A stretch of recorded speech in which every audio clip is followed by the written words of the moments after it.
Hello mga ma'am sir, for today's videos, ito may ginagawa tayo na Hisense 50 inches.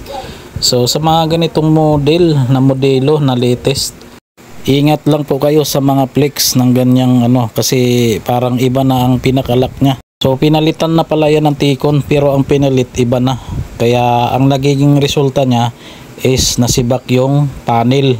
Yan, na shorted yung COF, crystal COF, nasunog, kaya yung kabila na lang ang gumagana. Yan, pag ganyan na hindi kapareho, wag nyo nang ipagpilitan na ikabit yan, sigurado masisibak ang panel nyo.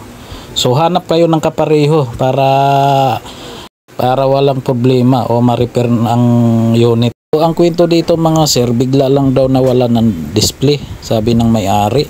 Dinala niya sa shop, so hindi na repair, pinaul out na lang niya, mag-iisang buwan na. Nag-decide yung may-ari na ipa-home service na lang, pinapacheck niya. So ayan yung T-Con na pinalit, hindi kapareho. Sharing lang, salamat.